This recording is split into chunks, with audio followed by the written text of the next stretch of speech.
I died, crushed under the weight of $847,000 in tax debt I didn't know existed until federal agents showed up at my door. Elena held my hand in the hospital, whispering that she loved me, that we'd get through this together. 3 days later, I flatlined. The last thing I heard was her crying. The first thing I heard when I woke up was her laughing. I opened my eyes to our old bedroom, the one we'd lived in before we bought the house, before Elena's business took off, before everything turned to ash. Morning light streamed through curtains I'd donated to Goodwill 4 years ago. My phone screen glowed. March 15th, my 30th birthday, 5 years before the IRS destroyed my life. My hands shook as I grabbed my phone. The date was real. The apartment was real. I could hear Elena in the kitchen, her voice bright and cheerful as she talked to someone on speakerphone. I swung my legs out of bed, and my body felt different. Younger, unburdened by the stress that had carved lines into my face and turned my hair gray at 34. I was back. My chest tightened with a familiar ache as Elena's words filtered through the door. "No, Mom, she doesn't suspect anything. Maya's so naive about money she barely even looks at the returns before signing. It's perfect." There it was. The knife slid between my ribs just as easily the second time around, but now I knew it was coming. "I'm telling you, this business structure is genius," Elena continued. "Everything's joint. Joint accounts, joint returns, joint debt if it ever comes to that. Which it won't, because I'm careful. But if something did happen, Maya's name is on everything too. Equal liability, Mom. That's the beauty of marriage." I stood frozen in my pajamas, listening to my wife plot my destruction on my 30th birthday. In my first life, I hadn't heard this conversation. I'd been at work, pulling a double shift at the hospital where I was a nurse. Elena had surprised me later with a birthday cake and promised me that her business success meant I could quit soon, that she'd take care of everything. I'd believed her because I loved her, because she was my wife, because trusting your partner wasn't supposed to be stupid. It had taken 4 more years for the trap to fully close. 4 years of Elena forging my signature on tax returns I never saw, hiding income in accounts I didn't know existed, claiming deductions for a business that was half legitimate and half fraud. 4 years of her mother, Patricia, slowly poisoning our relationship, encouraging Elena to keep me out of the boring financial stuff so I could focus on my little nursing career. When the IRS finally came, they came hard. Criminal tax evasion, fraud, conspiracy. Elena's business had underreported over $2 million in income across 3 years. The penalties and interest had ballooned into a nightmare. And because we filed jointly, because both our names were on the returns, because I'd signed where Elena told me to sign, I was equally liable. Elena had cried beautifully at my arraignment. Her lawyer was better than mine. She cut a deal, testified that I was the bookkeeper, that I had insisted on the aggressive deductions, that she'd trusted me to handle the taxes because I was so much better with numbers. The prosecutor had loved that angle, the manipulative nurse who'd convinced her successful entrepreneur wife to break the law. I'd gotten 18 months in federal prison. Elena got probation and a payment plan. By the time I got out, she'd divorced me, married someone else, and moved to Florida. I was released to a halfway house with a destroyed nursing license, a criminal record, and debt I'd be paying until I died, which I did 3 months later when my heart gave out from the stress. But now I was here, standing in our old apartment, listening to the woman I'd loved plan my destruction like it was a game of chess. "I need to go, Mom. It's her birthday. I should pretend to care." Elena laughed, that bright, crystalline sound that used to make my stomach flutter. "Love you too." The call ended. I heard her footsteps approaching the bedroom. I had maybe 5 seconds to decide who I was going to be. The old Maya would have confronted her, would have cried, demanded explanations, believed whatever lies Elena spun, would have been manipulated into thinking she'd misheard, misunderstood, was being paranoid. The new Maya knew better. I plastered on a smile and climbed back into bed just as Elena opened the door, carrying a tray with pancakes and orange juice. She looked so beautiful it hurt. Dark hair cascading over her shoulders, green eyes bright with false affection, wearing the silk robe I'd saved for months to buy her last Christmas. "Happy birthday, baby!" She set the tray on my lap and kissed my forehead. "I made your favorite." "You're too good to me," I said, and meant it in ways she'd never understand. She sat on the edge of the bed, watching me with the kind of attention that used to make me feel cherished. Now I recognized it for what it was. Assessment. making sure her mark was still hooked. I was thinking, Elena said, playing with my hair, maybe it's time we made things official, financially. Here it was, the first step. What do you mean? Well, we're married, but we still have separate accounts, file separately. It's inefficient. Her smile was warm, genuine looking. She'd practiced this. My accountant says we'd save so much on taxes if we filed jointly, and I want to add you to my business accounts. You should have access to everything. We're partners, right? In my first life, I'd been touched by this gesture. It had felt like trust, like she was finally letting me into the parts of her life she'd kept separate. I'd signed everything she put in front of me, grateful to be included. Now I understood. She was building the framework of my imprisonment. That sounds wonderful, I said. Fork paused halfway to my mouth. But are you sure? Your business is doing so well, and I don't know anything about... That's exactly why I want you involved, Elena interrupted, squeezing my hand. You're so smart, Maya. You could really help me. And this way, if anything ever happened to me, you'd be protected. You'd have access to everything. If anything ever happened to me. The irony was suffocating. Okay, I said softly. If you think it's best. Her smile widened. Perfect. I'll have my lawyer drop the paperwork. We can sign everything next week. She kissed me again, deeper this time, and I kissed her back, because that's what the old Maya would do. The Maya who didn't know that in 4 years, those signatures would be used as evidence of my willing participation in fraud. But I knew something Elena didn't. I knew about Form 8857, Innocent Spouse Relief. It was a provision in the tax code that could absolve one spouse of liability for the other's tax fraud if you could prove you didn't know about it, didn't benefit from it, and it would be unfair to hold you responsible. In my first life, I'd learned about it too late, after I'd already been convicted. My lawyer had mentioned it in passing, said it wouldn't have helped anyway because I'd signed the returns. But sitting in my prison cell, I'd researched it obsessively, understanding too late all the ways I could have protected myself if I'd just known. Now I knew, and I had 5 years to build an airtight case. The next week blurred past in a carefully orchestrated performance.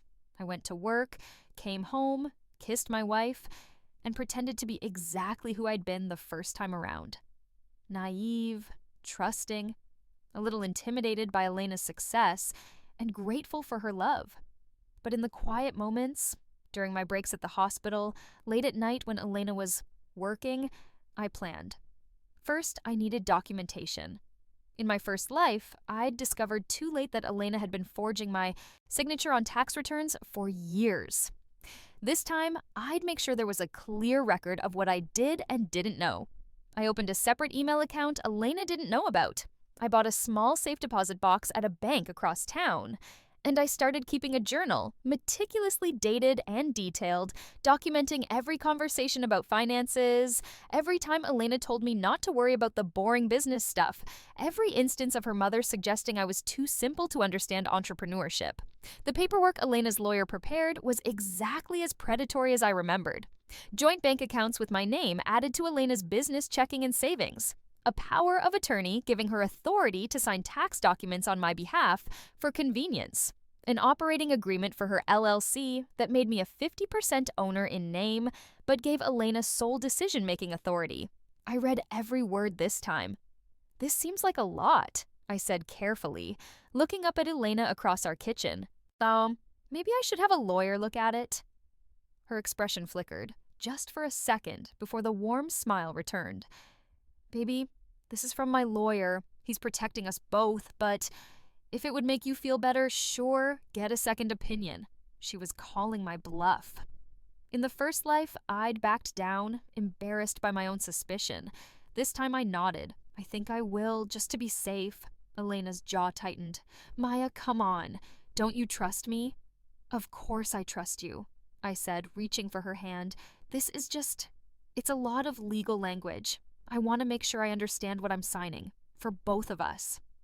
I watched her recalculate, adjust her approach.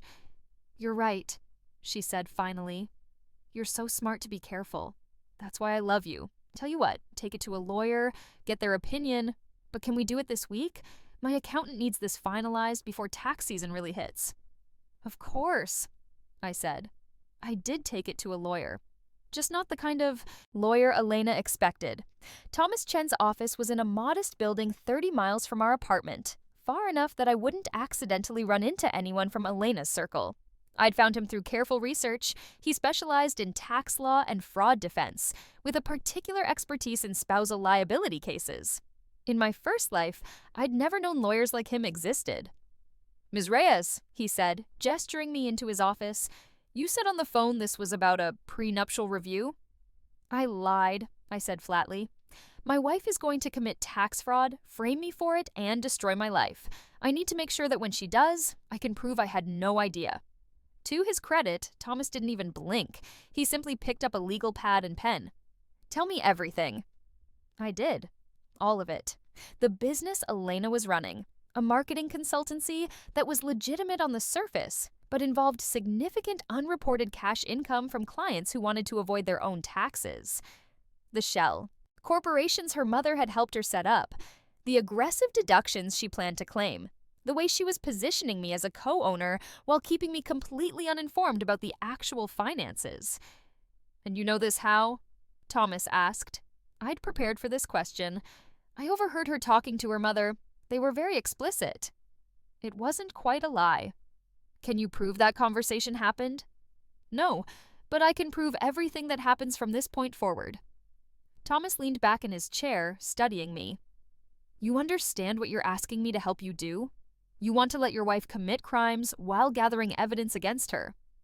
"I want to protect myself from crimes she's already planning to commit," I corrected. "In a way that doesn't require me to divorce her right now and warn her that I know." "Why not just leave?" "Because in my first life, I'd loved her too much to see what she was. Because I'd believed in our marriage, in her goodness, in the life we were building. Because I'd been a fool. Because leaving now doesn't stop her," I said instead. "She'll just find another victim, another person to manipulate and destroy, and she'll be more careful next time." It wasn't the whole truth, but it was true enough. Thomas was quiet for a long moment. Then, "I'll help you, but you need to understand the risks. If the IRS or federal prosecutors think you knowingly participated in fraud, having a lawyer won't save you. Your best defense is genuine ignorance." "I know," I said. "That's why I need you to tell me exactly how to stay ignorant." We spent the next 3 hours mapping out a strategy. Thomas explained the key elements I'd need to prove innocent spouse relief: lack of knowledge, lack of benefit, and unfairness of holding me liable. The plan was simple in concept, agonizing in execution. I would sign Elena's documents, but only after documenting my repeated requests for explanations that Elena refused to provide. I would ask questions about the business in writing via email that Elena would dismiss or ignore.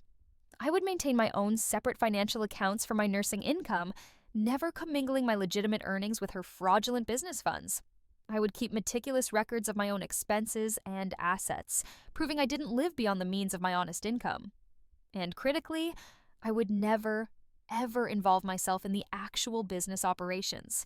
I wouldn't attend client meetings, wouldn't handle the books, wouldn't make decisions about deductions or reporting. I would be exactly what Elena wanted me to be: a signature on a page, a name on a form, a liability shield, except I'd have proof that's all I was. "The payment plan," I said as we neared the end of our meeting. "What about that?" Thomas frowned. "What payment plan?" I hesitated. This was knowledge from my first life, from a future that hadn't happened yet, but I needed to plant the seed now. "If the IRS comes after her, and we end up owing money. If Elena asks me to agree to a payment plan, should I?" "Absolutely not," Thomas said immediately. "That would suggest you acknowledge the debt as legitimate and accept responsibility for it. It would devastate any innocent spouse claim." I filed that away.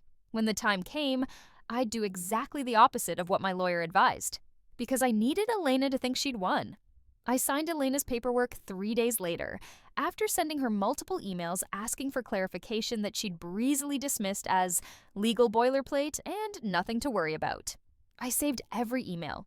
printed them, put copies in my safe deposit box. Elena was thrilled. She celebrated by taking me to an expensive dinner, charging it to the business card she'd just added my name to. I ordered the cheapest entree on the menu and paid for my own wine in cash. The receipt went into my safe deposit box too. This became my life. A carefully choreographed dance of participation and documentation. When Elena asked me to sign tax returns, I did. But only after asking questions in writing about the numbers that never matched what I thought the business was earning. Elena's responses were always dismissive, always variations of "my accountant handled it," or "you wouldn't understand the deductions." Perfect. When her mother, Patricia, started showing up at our apartment with expensive gifts, a new laptop for Elena, designer handbags, a weekend trip to Napa, I documented how the money came from Elena's business account, the account I supposedly had access to, but never actually touched. I kept my own banking statements showing my modest nurse's salary going toward rent, groceries, and student loans. 2 different financial lives lived side by side. The hardest part wasn't the planning. It was pretending to still be in love. Elena was a phenomenal actress, but she wasn't actually acting. She believed her own performance.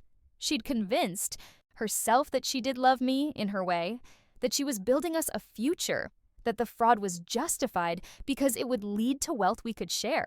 She didn't understand that love wasn't supposed to come with an exit strategy that involved your partner taking the fall. 6 months after my rebirth, Elena's business was booming.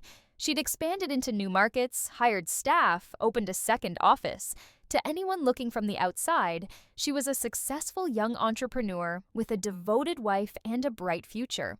To anyone looking at the actual books, the real books she kept hidden in encrypted files on her laptop, she was reporting about 40% of her actual income and claiming deductions for everything from fictional business expenses to family vacations labeled as client development. I knew this because I'd hired a forensic accountant. Thomas had recommended her, Sarah Martinez, a woman who'd spent 15 years with the IRS before going private. She specialized in finding financial fraud that others missed. "This is sophisticated," Sarah told me, reviewing the limited information I'd been able to access. "Your wife knows exactly what she's doing. See these cash payments from clients? They're structured to stay just under reporting thresholds. And these deductions? They're aggressive but not quite illegal on their own. It's the pattern that's damning." "Can you prove it?" "If I had access to everything, yes. But that's not really the question, is it?" Sarah looked at me over her reading glasses. "The question is whether you can prove you didn't know." "Can I?" She considered. "You're building a good case. The separate finances help. The documented requests for information that were denied. The fact that you're not involved in business operations?" She paused. "But there's a vulnerability." "What?" "You live with her. You benefit from the lifestyle her unreported income provides. A prosecutor could argue you must have known something was wrong, that no one is that naive." My throat tightened. This was exactly what had destroyed me in my first life. "So, what do I do?" "You need to establish a pattern of Elena actively hiding information from you, not just dismissing your questions, but deliberately keeping you in the dark, lying to your face, creating a false reality for you to live in." I thought about that. What if I started asking to be more involved? What if I pushed to see the actual books, attend business meetings, understand the clients? Sarah smiled grimly. "And when she refuses, which she will, you document it, every time. You build a record of attempted due diligence that she blocks." So that's what I did. "I was thinking," I said to Elena one night over dinner, "maybe I could help more with the business. I have some time between shifts, and I'd love to understand what you do." Elena's fork paused halfway to her mouth. "That's sweet, baby, but you're already working so hard at the hospital. I don't want to burden you." "It wouldn't be a burden. I want to support you." "You do support me," she said firmly. "By being you, by being my safe place to come home to. The business stuff is stressful and boring. Let me handle it." I sent her an email the next day, reiterating my request. She never responded. I tried again 2 weeks later. I was looking at our bank statements, and I noticed some big deposits. Business must be really good. Elena's expression cooled. "Are you checking up on me?" "No, I just We're joined on the account now, so I see the notifications. I'm just curious about how you're doing. The business is fine. Great, actually. You don't need to worry about it. I'm not worried, I just want to understand. Maya, her voice went hard. I handle the business. That's our arrangement. You focus on your nursing, I focus on my company. Okay? I nodded, properly chastised, and then I wrote down the entire conversation in my journal, noting the date, time, and her exact words. You focus on your nursing, I focus on my company. That's our arrangement. Proof that she'd explicitly excluded me from business knowledge? This pattern repeated over the next year. Every time I tried to engage with the financial side of our life, Elena shut me down, sometimes gently, sometimes harshly, but always completely. Her mother started getting involved too, taking me aside to explain that Elena works so hard, and you're not really a business person, dear, and the best thing you can do is trust her. I recorded some of those conversations on my phone, just audio, easy enough to do with the device in my pocket. Patricia had a particularly lovely monologue about how I should be grateful Elena was willing to carry the financial burden of our marriage. I was very grateful. That recording would be excellent evidence. Meanwhile, the fraud was escalating. Elena hired her brother, Marcus, giving him a 6-figure salary for a job he barely showed up for. She bought a Tesla and wrote it off as a business expense despite using it primarily for personal trips. She funneled money through a complex network of LLCs that her mother had helped establish, each one designed to obscure income and inflate deductions. And every April, she prepared our joint tax returns with her accountant, brought them home, and had me sign where she'd marked with sticky tabs. "What's this deduction for?" I'd ask, pointing to a line item. "Business development. Don't worry about it." "And this income? It seems lower than what I thought the business was making." "That's because you don't understand accounting, baby. There's revenue versus profit, depreciation, all sorts of things. This is what we actually owe taxes on." I'd sign. And then I'd photograph every page, documenting her explanations in writing, noting my questions and her dismissals, building my case page by page, year by year. The charade took its toll. I cried sometimes, late at night, when Elena was working late, which usually meant drinks with clients, paid for with unreported cash. Not because I still loved her. That emotion had died the moment I heard her laughing about my naivety on the phone with her mother, but because I was lonely. I'd cut myself off from my friends, the way Elena had encouraged in my first life. I worked long shifts at the hospital, came home to an empty apartment, and spent my evenings documenting my own destruction. Except this time, I was the one holding the knife. 3 years into my second life, the IRS finally took notice. I'd been wondering when it would happen. In my first life, they'd come in year 4, launching a full audit that unraveled everything. This time, I'd given them a little help, an anonymous tip, carefully worded, pointing them toward Elena's largest client, a real estate developer who was also committing fraud. When the IRS investigated him, they'd naturally look at his expenses, and they'd find Elena's company, and they'd start asking questions. The letter arrived on a Tuesday. Notice of audit. Elena went pale when she opened it. Fuck. I looked up from my book, careful to seem only mildly concerned. What is it? The IRS wants to audit the business. This is bad. Why? You've been careful, right? Your accountant knows what he's doing? She shot me a look I couldn't quite read. Fear? Calculation? Yeah, of course. It's just, audits are intense. They'll want to see everything. Then let them see everything, I said simply. If we haven't done anything wrong, we have nothing to worry about. Elena laughed, a brittle sound. You're so naive sometimes. The IRS doesn't care about right or wrong. They care about finding money. I let that sit between us. Then, should we get a lawyer? I'll handle it, she said quickly. You don't need to be involved? Elena, if they're auditing the business and I'm listed as a co-owner, I said I'll handle it. She was on her feet now, pacing. Just trust me, okay? I've dealt with stuff like this before. It'll be fine. I'd never seen her deal with anything like this before, but I nodded. Okay, whatever you think is best. She calmed down, came over to kiss the top of my head. I'm sorry for snapping. This is just stressful, but I'll take care of it. I'll take care of us. The audit process was brutal, and I wasn't even directly involved. Elena disappeared into meetings with her accountant and her newly hired tax attorney. She stopped sleeping, started drinking more. Her mother was at the apartment constantly. The two of them huddled over documents, speaking in low voices that cut off when I entered the room. I played my part perfectly. The concerned but clueless spouse, offering support, asking if there was anything I could do, being gently rebuffed. "Just keep working," Elena told me. "We might need your income to be solid right now." My income, not our income, just mine. Documented that too. 6 months into the audit, Elena came home with her mother and Marcus. They had the look of people who'd just decided something important. "We need to talk," Elena said. I set down my coffee. "Okay."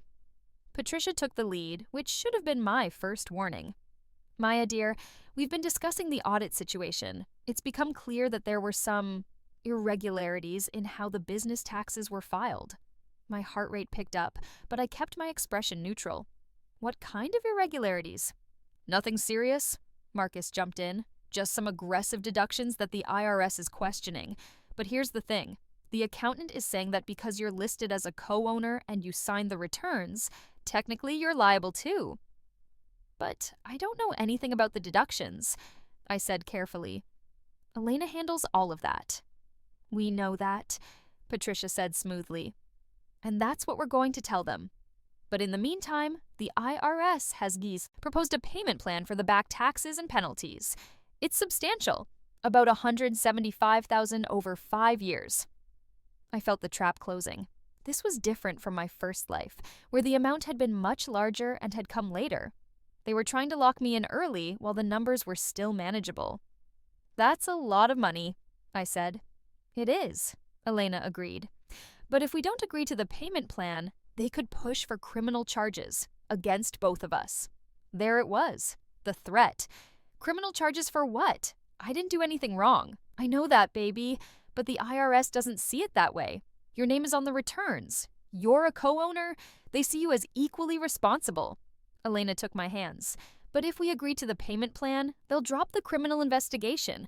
We'll just pay the money and move on. Can we afford that?" "We'll make it work," Patricia said. "The business can cover most of it, and you might need to pick up some extra shifts, but—" "My shifts," I repeated, "to pay for Elena's business taxes." "Our business taxes," Elena corrected. "You're a co-owner, remember?" I looked at her, this woman I'd married, who died with me in my first life and was now casually discussing how I'd help pay for her crimes. "I need to think about it," I said. Elena's grip on my hands tightened. "There's not much time to think. The IRS wants an answer by next week." "Then I'll have an answer by next week." I pulled away and went to our bedroom, closing the door on their protests. I called Thomas that night from the hospital bathroom during my break. "They want me to agree to a payment plan," I said. "You told me not to." "And I stand by that advice," Thomas said. "Agreeing to a payment plan is acknowledging the legitimacy of the debt. It will severely damage any innocent spouse claim." "What if I'm building a different case?" Silence. Then, "What are you planning?" "I'm planning to agree to the payment plan," I said. And then, when the full scope of the fraud comes out, and it will come out, because this audit is just the beginning, I'm going to file for innocent spouse relief, and I'm going to use the fact that I agreed to this payment plan as proof that I was being coerced and manipulated by Elena and her family. That's risky. But possible. More silence. If you can prove duress, if you can show that you were pressured into agreeing, that you didn't understand the full situation, that you were operating under false information provided by your spouse, I can prove all of that. Then, yes, it's possible, but Maya, you need to understand.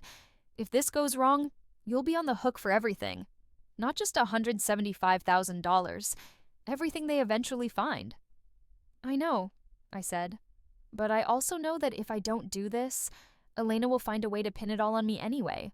At least this way, I control the narrative." I agreed to the payment plan the next day. Elena was so relieved she cried. Real tears. This time, I think. "Thank you, baby. Thank you. I know this is hard, but we'll get through it together. I promise. I signed the agreement the IRS sent over. Then I photographed it, printed it, and put it in my safe deposit box along with a detailed memo I'd written about the conversation with Elena, Patricia, and Marcus. How they'd threatened criminal charges. How they'd made it clear I had no choice. How Elena had promised we'd get through it together.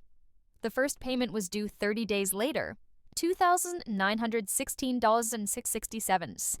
Elena's business account paid it. But I kept the documentation showing it came from the fraudulent business, not from my legitimate nursing income. I was building a timeline, a story, a trail of evidence that would show exactly who knew what and when. And I was waiting for the other shoe to drop. It took another year. The IRS expanded their audit from Elena's company to her mother's network of LLCs, then to Marcus's consulting income, then, inevitably, to our personal returns for the past 6 years. This was the moment I'd been waiting for, when they looked beyond the business deductions and started examining the hidden income, the unreported cash, the shell corporations designed to obscure money, the fraud that totaled not $175,000, but closer to $2 million in unpaid taxes. Elena's lawyer called an emergency meeting. This time, Elena didn't try to keep me out of it. "The situation has evolved," the lawyer said, which was an impressive euphemism for "you're fucked." "How bad?" Elena asked. "Criminal referral bad. The IRS has evidence of systematic tax evasion, falsified records, fraudulent deductions. They're talking about multiple felonies." Patricia went white. Marcus swore. Elena just stared at the table. "What are our options?" I asked quietly. The lawyer looked at me like he'd forgotten I was there. "For you, Ms. Reyes, I'd strongly suggest you get your own attorney." "Why would I need my own attorney?" "Because your interests are no longer aligned with your wife's. The government will likely argue that you were complicit in the fraud. Your best option is probably to cooperate with prosecutors." "She's not cooperating with anyone," Elena snapped. "We're a team. We signed those returns together. We'll deal with this together." The lawyer gave her a pitying look. "Mrs. Reyes, I need to be very clear.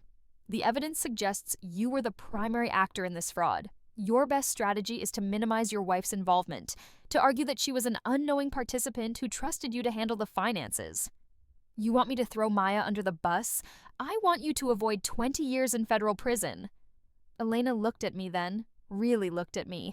I saw the calculation happening behind her eyes, saw her weighing options, measuring risks, deciding how to play this. "No," she said finally. "I won't do that to her." It was almost convincing, but I'd lived through this once before. I knew that Elena's nobility had a shelf life of approximately 3 weeks, right up until the prosecutors offered her a deal she couldn't refuse.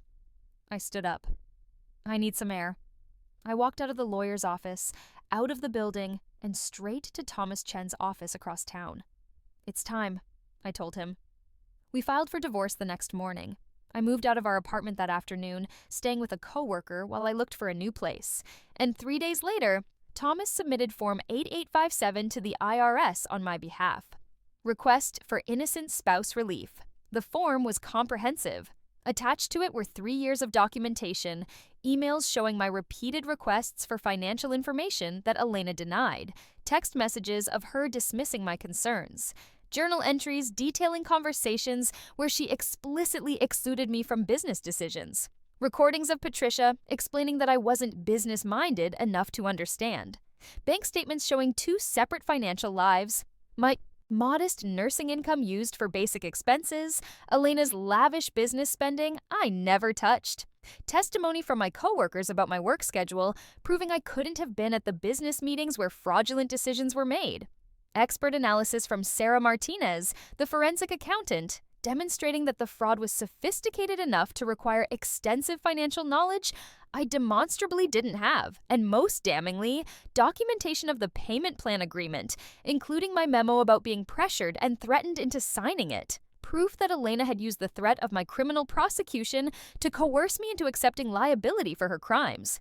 Thomas had done his job well. The filing was airtight. Elena found out about it when the IRS contacted her lawyer to inform him that her spouse was now claiming innocent status and seeking relief from joint liability. She called me 17 times in 2 hours. I didn't answer. Finally, she showed up at my coworker's apartment, pounding on the door at midnight. "Maya, open this door!" I opened it. "You need to leave." "How could you do this?" Her face was red, furious. "How could you betray me like this?" The laugh that escaped me was genuine. "Betray you? Elena, you've been planning to frame me for tax fraud since before we even got married." "That's not... I heard you. On my 30th birthday, talking to your mother about how naive I was, how you'd set up the joint accounts, so I'd be equally liable if anything went wrong." She went still. "You're lying." "I'm really not." I met her eyes. "I've known for 3 years what you were planning, and I've spent 3 years documenting every single thing you did to manipulate me, exclude me from financial decisions, and set me up to take the fall." Understanding dawned on her face, followed by something that might have been respect if it wasn't mixed with so much rage. "You've been planning this the whole time." "Yes. The questions about the business, the requests to be involved, the payment plan. You wanted me to pressure you into signing it." "Yes. You played me." "I learned from the best," I said. "Now get off my porch before I call the cops." She stared at me for a long moment. Then she turned and left. I never saw her again in person. The IRS investigation took another 8 months. During that time, I cooperated fully, turning over every piece of documentation I had. I sat for multiple interviews, answering questions honestly and completely. I told them everything. How Elena had isolated me from the financial side of our marriage, how her family had reinforced my exclusion, how I'd been threatened into signing the payment plan. I provided evidence for every claim. Elena, meanwhile, was trying a different strategy. Her lawyer had convinced her that her best shot was to claim I had been more involved than I appeared, that I'd helped plan some of the deductions, that I'd known about the hidden income, that I'd benefited from the lifestyle the fraud provided. It was exactly what she'd done in my first life, but this time I had proof she was lying.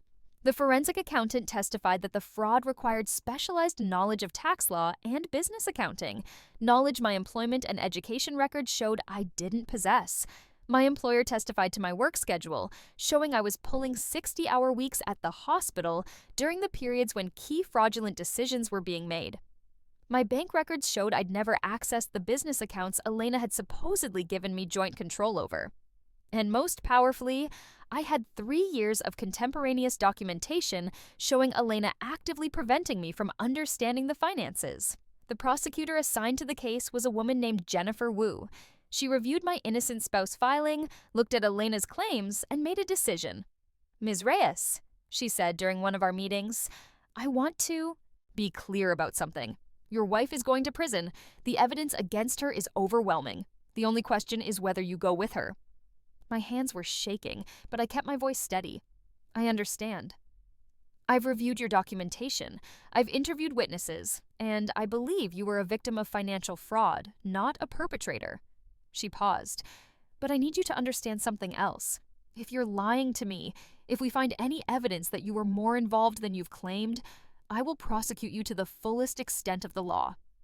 "I'm not lying," I said. "Then we have a deal. You'll receive innocent spouse relief. You won't be charged criminally, and in exchange, you'll testify at your wife's trial about the ways she manipulated and deceived you." I thought about Elena in our old apartment, laughing on the phone about my naivety. I thought about Patricia's condescending explanations of why I couldn't understand business. I thought about the moment in my first life when federal agents had handcuffed me while Elena cried fake tears. "I'll testify," I said. The trial was brutal. Elena's defense was that she'd been influenced by her mother, that the tax strategies had seemed legitimate at the time, that she'd made mistakes but hadn't intended to break the law. She portrayed herself as an overwhelmed entrepreneur who trusted the wrong advisors. She very carefully avoided claiming I'd been involved. Her lawyer had apparently explained that my documentation was too solid, my innocent spouse filing too airtight. Attacking me would only make her look worse. But Patricia had no such restraint. "That woman," she said, pointing at me from the witness stand, knew exactly what was happening. She signed those returns. She benefited from the money. And now she's trying to save herself by destroying my daughter. The prosecutor pulled out my recordings. Mrs. Alvarez, is this your voice? She played the clip. You're not really a business person, dear. The best thing you can do is trust Elena. Patricia went red. That's out of context. Here's another one. The recording of her explaining that I should be grateful Elena was willing to carry the financial burden of our marriage. And one more. Patricia telling Elena, in a conversation she didn't know I'd recorded, that I was perfect because I didn't ask questions. The jury was not sympathetic. I testified on a Thursday afternoon. The prosecutor walked me through the timeline.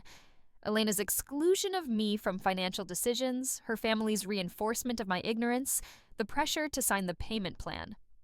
Ms. Reyes, did you know your wife was committing tax fraud? No? Did you benefit from the unreported income? I don't believe so. I lived on my nursing salary. The extravagant expenses were Elena's. Did you want to understand the family finances? Yes. I asked repeatedly. Elena refused to explain things to me. Why do you think she did that? I looked at Elena for the first time since the trial started. She was staring at the table, her expensive lawyer beside her, wearing an outfit that probably cost more than I made in a month, because she needed someone to blame if she got caught, I said, and she thought I loved her too much to realize what she was doing. Elena's lawyer tried to shake my testimony on cross-examination, but Thomas had prepared me well. I answered every question calmly, referred to my documentation when needed, and never wavered from the truth. I hadn't known. The jury deliberated for 3 days. Guilty on all counts.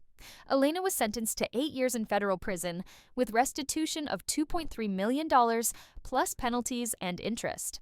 Patricia got 4 years for conspiracy and money laundering. Marcus got 18 months for his role in the scheme. I got my innocent spouse relief approved. 0 liability, 0 penalties, 0 jail time. The IRS even refunded me the payments I'd made on the payment plan, $35,000 total. Money that had come from Elena's fraudulent business account, but had legally been paid toward a debt that was no longer considered mine. I used it for the down payment on a small house across town. The divorce was finalized 3 months after Elena's sentencing. She didn't contest it. Her lawyer explained that fighting would be pointless. I had grounds for fault-based divorce on top of everything else. She signed the papers from prison. I got the apartment, the car we'd bought together, in my name, thankfully, and half of the legitimate assets that hadn't been seized by the government, which wasn't much, but it was something. Elena got a prison sentence and a ruined reputation. I'd like to say I felt triumphant, that I celebrated my victory, toasted my freedom, reveled in her destruction. But mostly I just felt tired. I'd spent 3 years living a lie, documenting my own manipulation, pretending to be someone I wasn't. I'd sacrificed friendships, isolated myself, and turned my marriage into a long-con evidence-gathering operation. I'd won. But victory tasted like ash. The nightmares came sometimes, dreams where I was back in my first life, in handcuffs, in prison, dying alone. Dreams where Elena's plan had worked, and I hadn't been smart enough to stop it. I started seeing a therapist. Dr. Sarah Kim specialized in financial trauma and abuse. Yes, that's a real thing, I learned. She helped me understand that what Elena had done wasn't just fraud. It was intimate partner abuse, financial coercion, a systematic campaign to control and ultimately destroy me. You're a survivor, Dr. Kim told me. Not just of the fraud, but of a deeply manipulative relationship. I don't feel like a survivor, I said. I feel like I became just as manipulative as her. I lied for 3 years. I set a trap. I let her keep committing crimes so I could gather evidence. You protected yourself, she corrected gently. There's a difference between manipulation for exploitation and strategic self-defense. Maybe.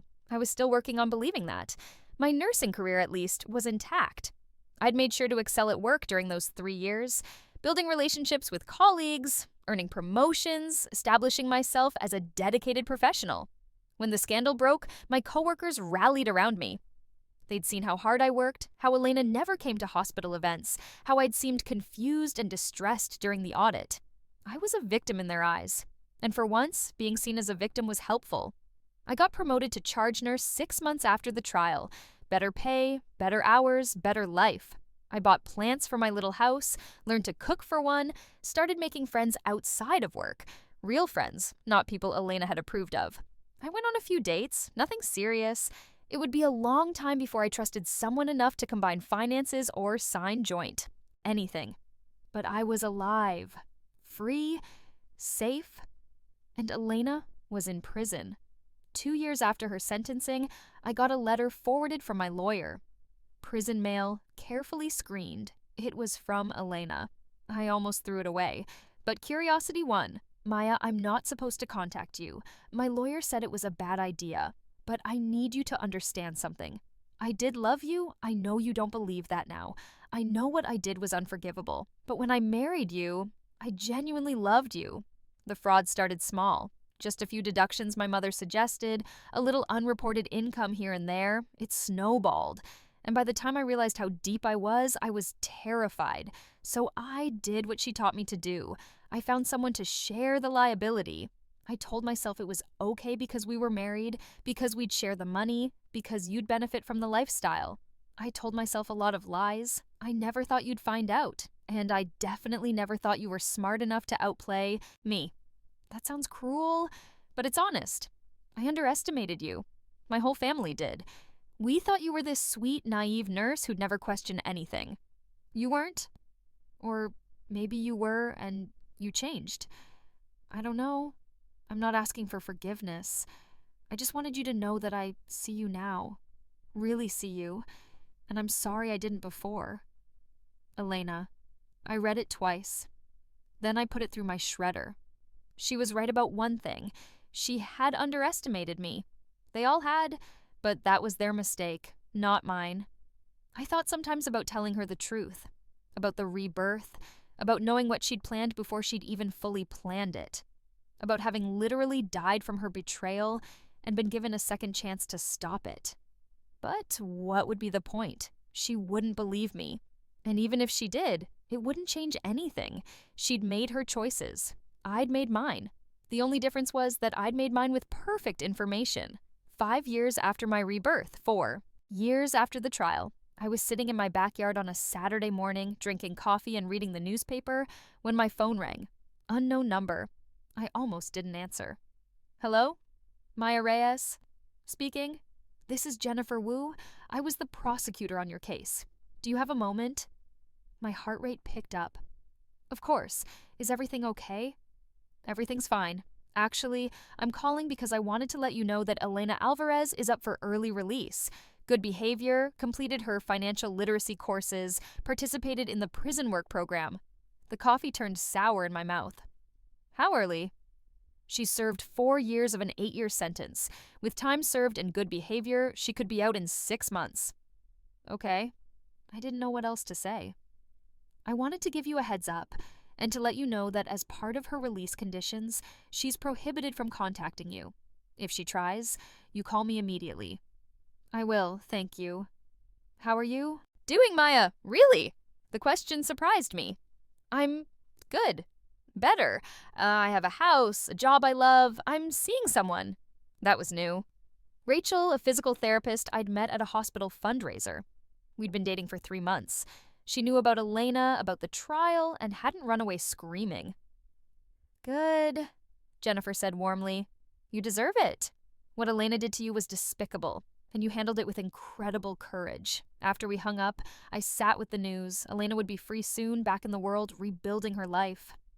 Part of me wanted to be angry. 4 years wasn't enough, not for what she'd done. But mostly I just felt done. Elena wasn't my problem anymore. She was someone I used to know, someone who'd tried to destroy me and failed. She'd have to live with that failure, with the knowledge that I'd beaten her at her own game. That was punishment enough. I called Rachel. Hey, are you free tonight? I want to tell you something. Everything okay? Yeah, I said, surprising myself by meaning it. Everything's good. I want to talk about the future. Our future. I could hear her smile through the phone. I'd like that. We went to dinner at a nice restaurant. Nothing too expensive, but nice. I paid with my own credit card, the one in just my name, that I monitored carefully and paid off in full every month. Over dessert, I told Rachel that I'd like her to meet my friends. My real friends, the ones I'd made after Elena, who knew me as I actually was. I'd love to, she said, reaching across the table to take my hand. Her touch was warm, real. No hidden agenda, no manipulation, no trap waiting to spring. Just two people, building something honest. That night, back in my little house with my plants and my furniture and my life that was entirely, completely mine, I took out my journal, the one I'd kept for 3 years, documenting Elena's fraud. I flipped through it one last time, saw my handwriting evolve from shaky and scared to confident and precise, saw the evidence pile up, page after page, proof of crimes and manipulation and calculated cruelty. Then I drove to the beach and burned it. I didn't need it anymore. The legal case was closed. The IRS had my official documentation. This journal was just a reminder of the worst 3 years of my lives. Both of them. I watched the pages curl and blacken, smoke rising into the dark sky. When it was done, I scattered the ashes in the ocean and went home. Elena had tried to trap me in her fraud. In my first life, she'd succeeded. But in this life, I'd learned the most important lesson of all.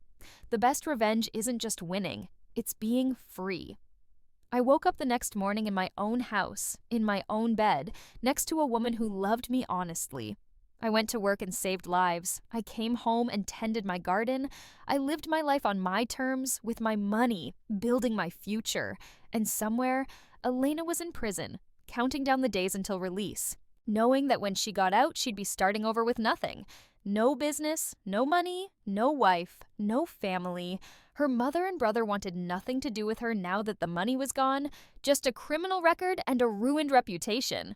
While I had everything. The payment plan had been her masterstroke, or so she'd thought. Lock me into accepting liability, make me complicit in repaying debt I didn't understand, bind me to her crimes. But innocent spouse relief was mine. I'd agreed to the payment plan. Then I'd filed the one form she never saw coming. And I'd won. Not just my freedom, not just my innocence, but my whole damn life back. The irony was perfect. Elena had spent years planning my destruction, carefully constructing a financial prison designed to trap me. But I'd escaped, and the door had locked behind me, with her on the other side.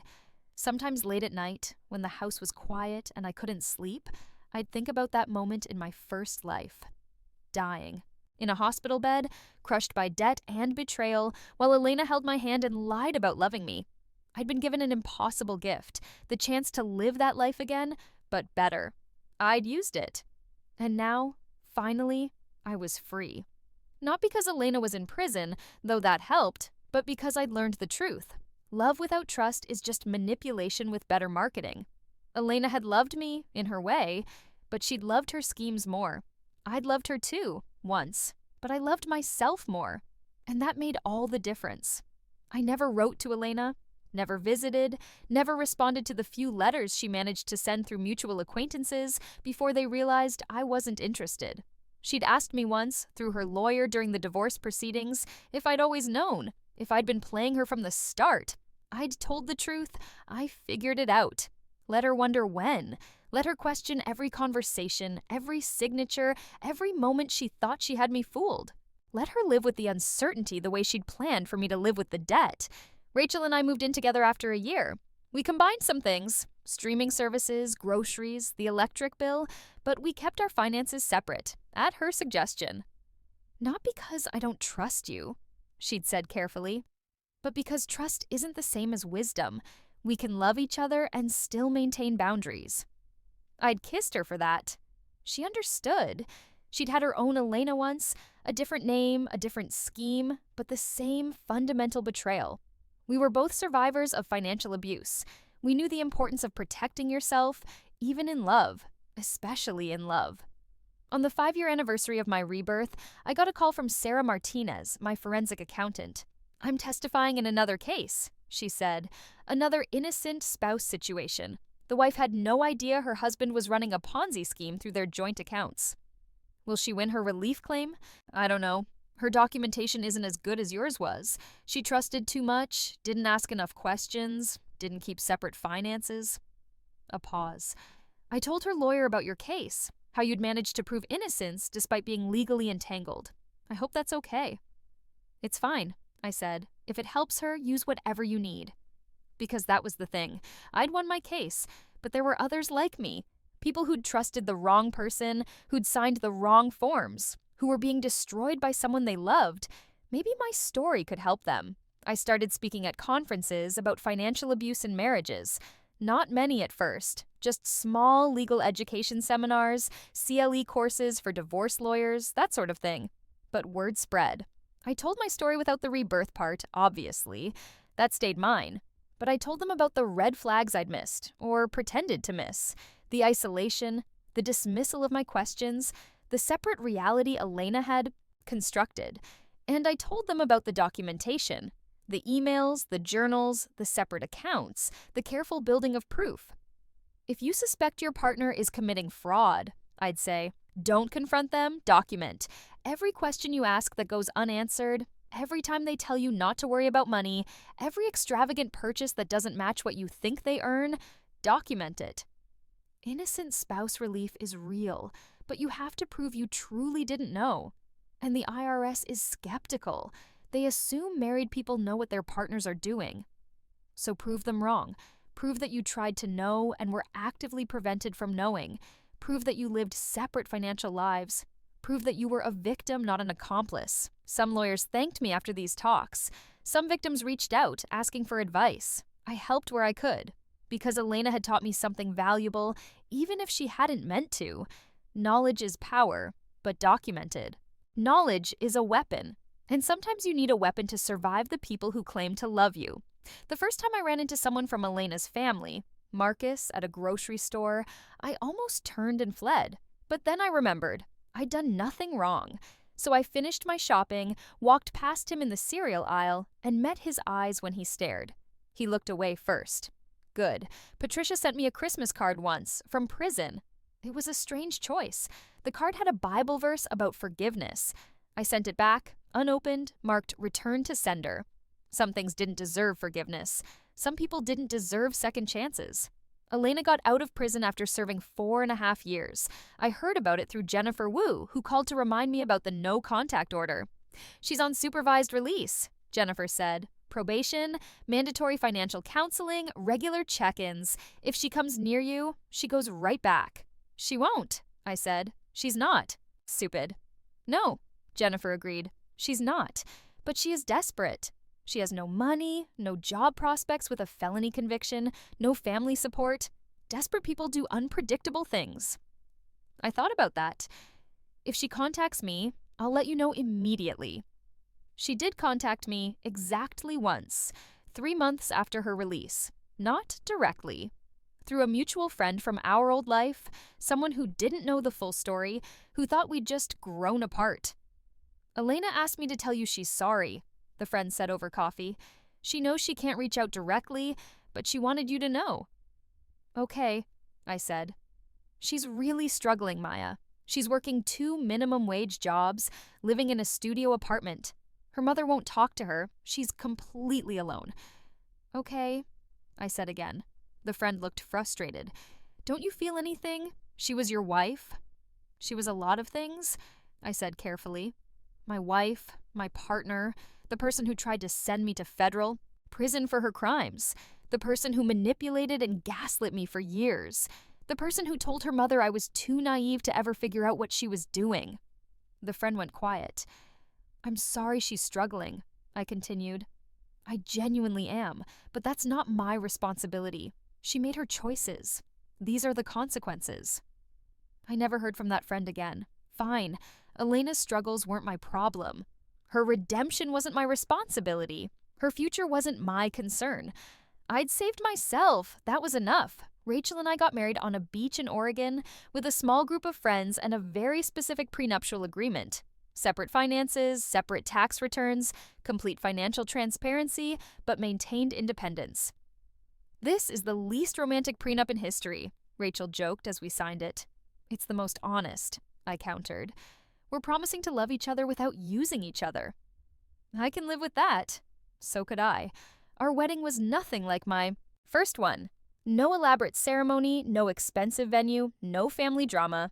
Just two women who understood the value of trust and the necessity of boundaries, promising to build a life together.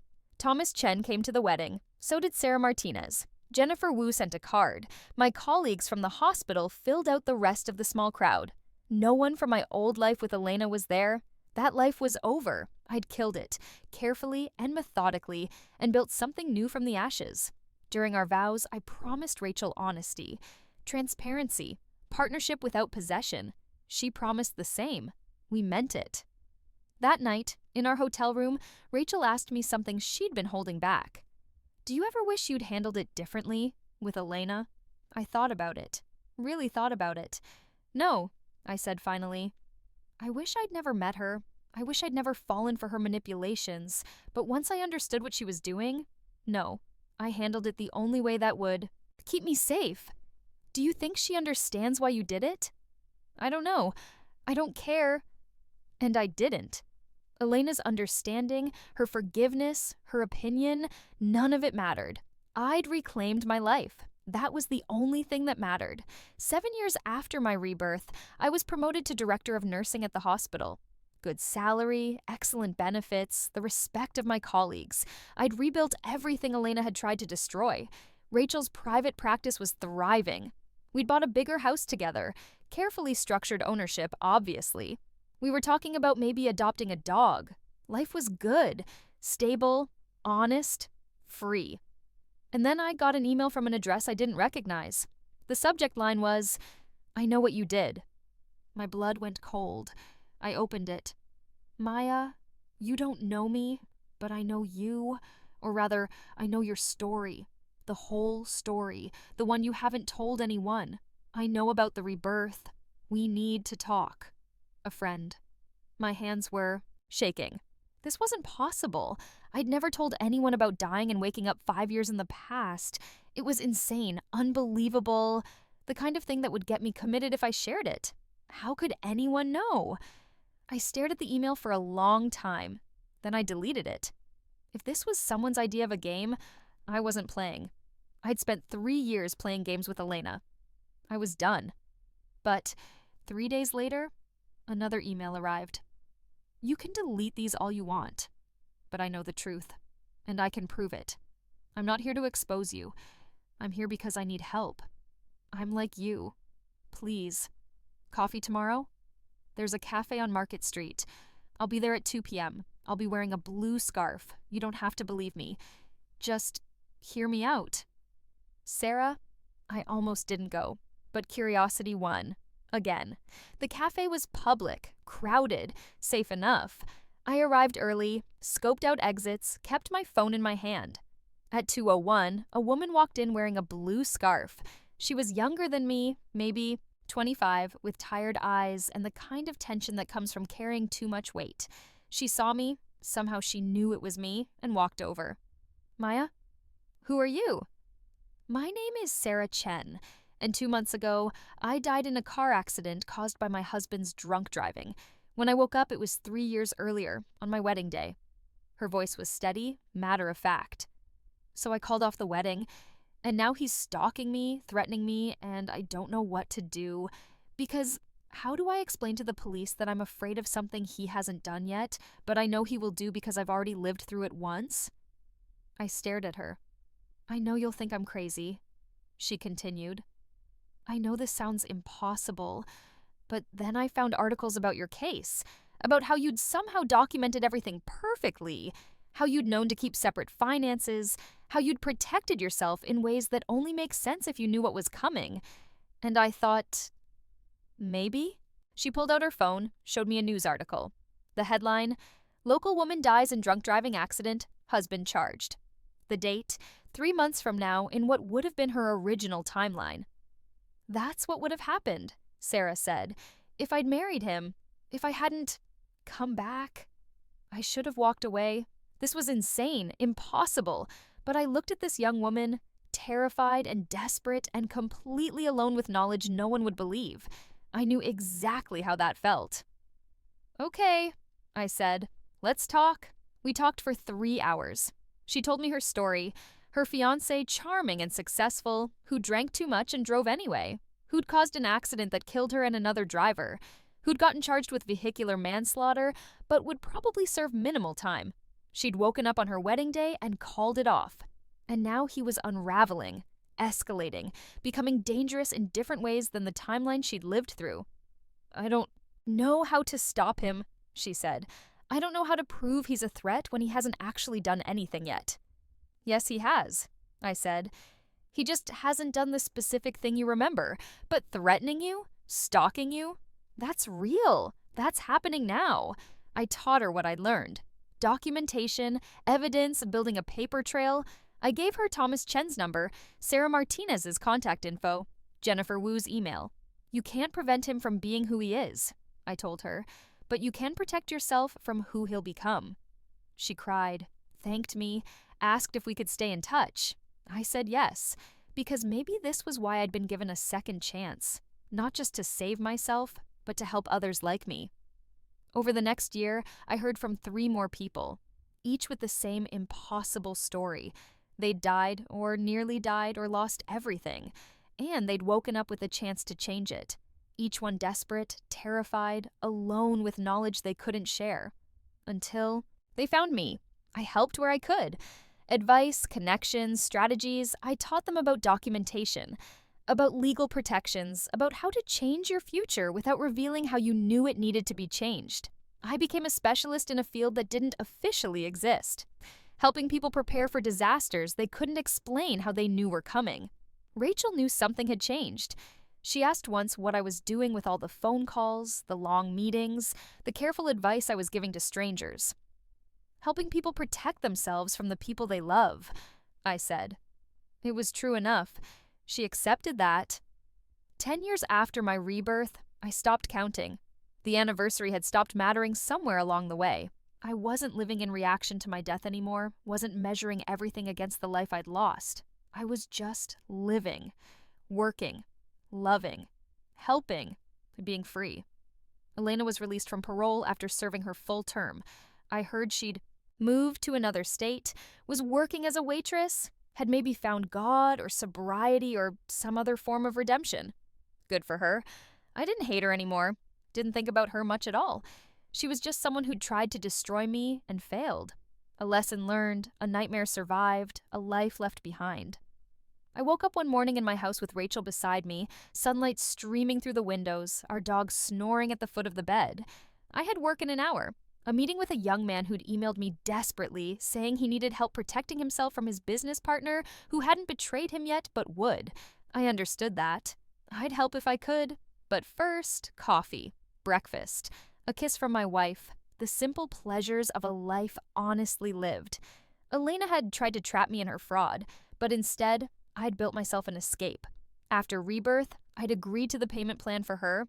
Then I'd filed for innocent spouse relief, and I'd won everything that I, Thais, mattered. My freedom, my future, my life, and no one, not Elena, not the IRS, not the universe itself, could take that away from me again. I was finally completely irrevocably free, and that was the best revenge of all.